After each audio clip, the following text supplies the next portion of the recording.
ಒಂದಿನ ಕಾಮನಬಿಲ್ಲು ದುರಹಂಕಾರದಿಂದ ಆಕಾಶಕ್ಕೆ ಹೇಳುತ್ತೆ, ನೀನು ಯಾಕೆ ಯಾವತ್ತೂ ಒಂದೇ ಬಣ್ಣದಿಂದ ಕೂಡಿರ್ತೀಯ? ನೋಡು, ನಂತರ ಇರು, ಏಳೇಳು ಬಣ್ಣಗಳಿಂದ ಕೂಡಿದ್ದೀನಿ ನಾನು. ಅದಕ್ಕೆ ಜನನ್ನ ಇಷ್ಟಪಡ್ತಾರೆ. ನೀನು ಇದೆಯಾ, ಎಲ್ಲಿ ನೋಡಿದರೂ ಅದೇ ನೀಲಿ ಬಣ್ಣ. ನನ್ನನ್ನು ನೋಡಿ ಕಲಿ ಅಂತ.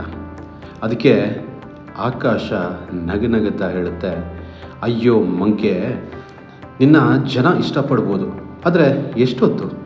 ನೀನು ಇಲ್ಲಿ ಕ್ಷಣಿಕ. ನೀನು ಇಲ್ಲಿ ಬರೀ ಬಂದು ಹೋಗೋನು ಅಷ್ಟೆ, ಆದರೆ ನಾನಿಲ್ಲಿ ಶಾಶ್ವತ. ನನ್ನ ಜನ ದಿನನೂ ನೋಡ್ತಾರೆ ಅಂತ.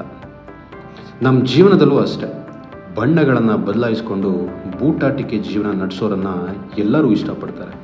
ಆದರೆ ಅವರಿಗೆ ಇಲ್ಲಿ ಅರ್ಥ ಆಗದೇ ಇರೋ ಸತ್ಯ ಏನಪ್ಪ ಅಂತ ಅಂದರೆ, ನಾವು ಯಾರು ಇಲ್ಲಿ ಗೂಟ ಹೊಡ್ಕೊಂಡಿರೋಕ್ಕೆ ಬಂದಿಲ್ಲ. ಆ ಮೇಲಿರೋ ಪರಮಾತ್ಮ ಯಾವಾಗ ಬೇಕಾದರೂ ಕರಿಬೋದು, ಆವಾಗ ನಾವಿಲ್ಲಿಂದ ಜಾಗ ಖಾಲಿ ಮಾಡಲೇಬೇಕು. ಇರುವಷ್ಟು ದಿನ ಪ್ರೀತಿ, ವಿಶ್ವಾಸ, ನಿಯತ್ತಿಂದ ಬದುಕುವ. ಏನಂತೀರಾ?